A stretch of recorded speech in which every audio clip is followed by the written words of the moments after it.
Hi friends, welcome to my vlog. எல்லாருமே ஆரோக்கியமாகவும் சந்தோஷமாகவும் இருப்பீங்கன்ட்டு நான் நம்புகிறேன். இந்த வீக் எனக்கு வீடியோஸ் எடுக்கவே சரியான நேரம் அமையலைங்க. தன்ஷி குட்டிக்கு 2-3 நாளாகவே உடம்பு சரியில்லைங்க. ஃபீவராக இருக்குது கொஞ்சம். இன்றைக்கி 2 பேருமே வீட்டில் தான் இருக்காங்க. கனிஷ்காவுக்கு ஸ்கூல் லீவுங்க. தன்ஷிக்கு உடம்பு சரியில்லாதனால லீவ் போட்டிருக்கிறா. இந்த மழை பெஞ்சதுனால பார்த்திங்கன்னா இப்போ நிறைய குட்டீஸ்க்கு உடம்பு சரியில்லாமல் போகுதுங்க. இப்போது நம்ம குட்டீஸ்க்கு உடம்பு சரியில்லைன்னா வீட்டில் 2 நாள் ரெஸ்ட் எடுத்துகிட்டு அவங்க உடம்பும் நல்லாயிருக்கும். அதே மாதிரி ஸ்கூலுக்கு அப்படியே நம்ம உடம்பு சரியில்லாமல் அனுப்பணுன்னா அந்த இன்ஃபெக்ஷன் பக்கத்தில் இருக்க குட்டீஸ்க்கும் ஈஸியாக ஸ்ப்ரெட் ஆகிடுங்க. ஏன்னா குழந்தைங்களுக்கெலாம் இம்யூனிட்டி கொஞ்சம் கம்மியாக இருக்கும் இல்லைங்களா. முடிஞ்ச அளவுக்கு நம்ம குட்டீஸை வீட்டில் வச்சுட்டு 2-3 டேஸ் அவங்களுக்கு க்யூர் ஆனதுக்கப்புறம் ஸ்கூலுக்கு அனுப்புறது தாங்க நல்லது.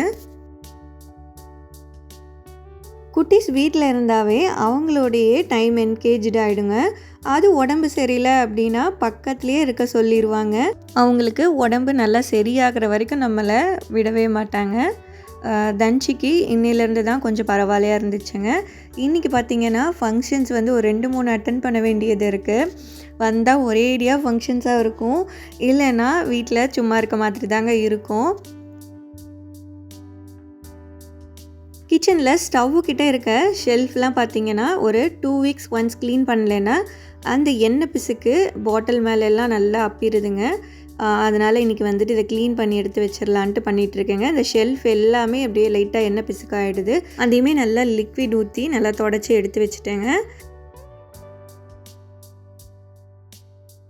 அப்படியே பக்கத்தில் இருக்க சில்வர் ஸ்டாண்டில் இருக்க பாட்டில்ஸ் எல்லாமே எடுத்து வச்சுட்டு அப்படியே சில்வர் ஸ்டாண்டையுமே நல்லா வாஷ் பண்ணி எடுத்து வச்சிடலான்ட்டு பண்ணிகிட்ருக்கேங்க. இந்த ஸ்டாண்டை வாங்கிட்டு வைக்கும்போது ஏதோ கொஞ்சம் பாட்டில்ஸ் தான் ஒவ்வொரு ரேக்குக்கும் வைக்கிற மாதிரி இருந்துச்சுங்க. அப்படியே போக போக அந்த பொடி இந்த பொடின்னு அரைச்சி பாட்டில்ஸுமே நிறையா இருக்க மாதிரி ஃபீல் ஆகுதுங்க. இந்த வேலைகள்லாம் செஞ்சிட்ருக்கேன். நடுவில் குட்டீஸுமே கூப்பிட்டாங்கங்க, எனக்கு அது எடுத்தாங்க இது எடுத்தாங்கன்ட்டு. அவ்வளோதாங்க, ஷெல்ஃபை க்ளீன் பண்ணி எல்லாம் எடுத்து வச்சாச்சு. அடுத்து கடகடன்னு ஃபங்க்ஷனுக்கு கிளம்ப வேண்டியதாங்க.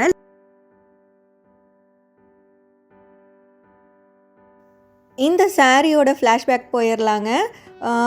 என்னோடய வீடியோவில் ஒரு விலாக் இன்க்ளூட் பண்ணியிருப்பேங்க. சேலமில் ஃப்ரெண்ட்ஸ்லாம் ஒரே மாதிரி சாரீ பர்ச்சேஸ் பண்ணுறது விலாகு. அது பார்த்திங்கன்னா ஃப்ரெண்டோட மேரேஜ்க்காக. அந்த வீடியோவை நீங்கள் இன்னும் பார்க்கலன்னா நான் ஐகார்டில் வைக்கிறேன், மறக்காமல் செக் பண்ணி பாருங்கள். இந்த சாரீ பார்த்திங்கன்னா கரூரில் ஆரா பொட்டிக் அப்படிங்கிற ஷாப்பில் தாங்க எடுத்தது. இந்த ஷாப் எங்கே லொக்கேட் ஆகிருக்கு அப்படின்னு பார்த்தீங்கன்னா தைலாலேருந்து கிழக்க போகிற வேலை ஃபஸ்ட்டு லெஃப்ட் எடுத்தோன்னா ரைட் சைடில் ஃபஸ்ட்டாக இருக்க ஷாப்பே இந்த ஆரா பொட்டிக் தாங்க. அவங்களோட காண்டாக்ட் நம்பர் ஸ்க்ரீனில் வைக்கிறேங்க, வேணால் காண்டாக்ட் பண்ணிக்கோங்க ஃபர்தர் டீட்டெயில்ஸ்க்கு. இது தாங்க இந்த ஃப்ரெண்டு மேரேஜ் ஃபோட்டோஸு. என்னோட ஒரு சுச்சுவேஷனால் போக முடியல. சாரீஸ் பார்த்திங்கன்னா கடைசியில் 2 பேரும் சேமாக எடுத்துக்கிட்டோம்.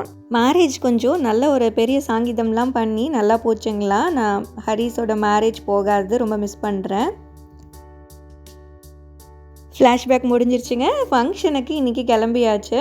ஃபங்க்ஷன் யாருக்குன்னு பார்த்தீங்கன்னா என்னோடய சித்தப்பா பொண்ணு ஆர்த்திக்கு தாங்க இன்றைக்கி நாள் விருந்து. நம்ம சேனலில் ஆல்ரெடி உங்களோட என்கேஜ்மெண்ட் விலாக் போட்டிருப்பேங்க.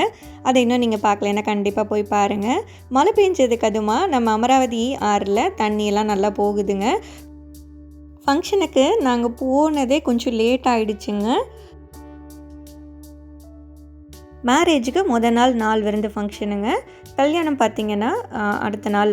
இது புதன்கிழமை எடுத்ததுங்க. வியாழக்கிழமை கல்யாணம், கோயிலில் கல்யாணங்க. நம்மளோட சேனலில் அடுத்த விலாக் கண்டிப்பாக தான் வருங்க. இந்த ஃபங்க்ஷனை முடிச்சுட்டு வீட்டுக்கு போக 4 o'clock ஆயிடுச்சுங்க.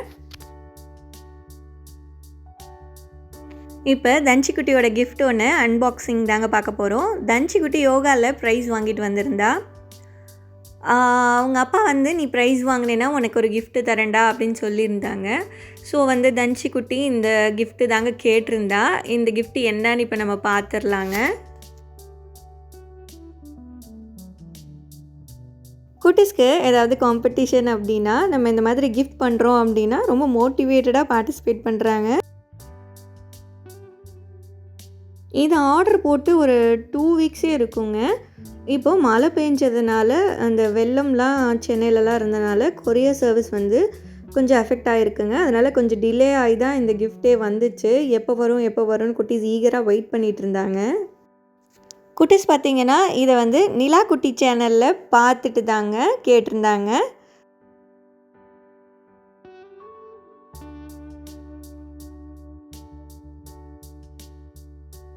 வேறு ஒன்றும் இல்லைங்க, உண்டியல் தாங்க கேட்டிருந்தாங்க.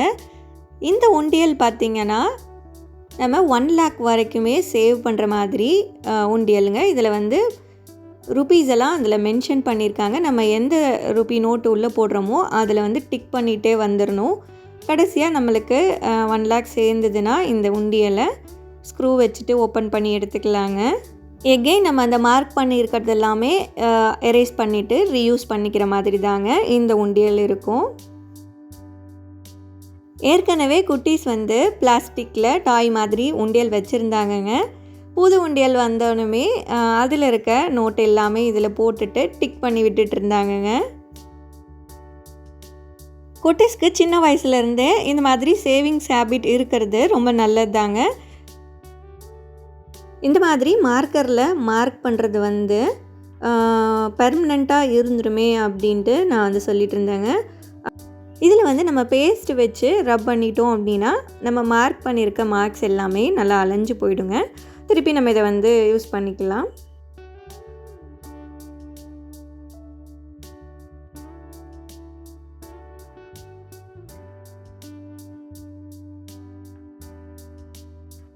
அன்றைக்கி ஈவினிங் பார்த்திங்கன்னா மேரேஜ் ஃபங்க்ஷன், ரிலேட்டிவ்ஸு ரிசப்ஷன் 2 இருக்குங்க. அதுக்கு கிளம்பியாச்சுங்க. டின்னருக்கு வீட்டில் கொஞ்சம் பாஸ்தா இருந்ததுங்க. கனிஷ்கா நான் அதை செஞ்சுக்கிறேன்ட்டு அவளே செய்ய ஆரம்பிச்சிட்டாளுங்க. ஃபஸ்ட்டு பாஸ்தாவை நல்லா வேக வச்சு எடுத்தாச்சுங்க. அதுக்கப்புறம் வெங்காயம், தக்காளி, பச்சை மிளகா, தாளிக்கிறதுக்கு கொஞ்சமாக இஞ்சி பூண்டு பேஸ்ட் இது எல்லாமே நல்லா வணக்கி விட்டுட்டு வேக வச்சுருந்த பாஸ்தாவையும் ஆட் பண்ணி தேவையான அளவு உப்பு போட்டுக்கிட்டாங்க. காரத்துக்கு கொஞ்சமாக வரமிளகாத்தூள் போட்டு சூப்பராக ரெடி பண்ணிட்டாளுங்க. அப்பப்போ இந்த மாதிரி நம்ம வேலையை மிச்சம் பண்ணால் நம்மளுக்கும் கொஞ்சம் ரிலாக்ஸாக தாங்க இருக்குது. நாங்களும் ஃபங்க்ஷனுக்கு ரிலாக்ஸாக கிளம்பி போயிட்டு 2 ஃபங்க்ஷனில் ஒரு ஃபங்க்ஷனில் சாப்பிட்டு கிளம்பியாச்சுங்க. இந்த விலாக் இதோட முடியுது ஃப்ரெண்ட்ஸ். வேற ஒரு நல்ல விலாகில் பார்க்கலாம். தேங்க்ஸ் ஃபார் வாட்சிங். Tata bye friends.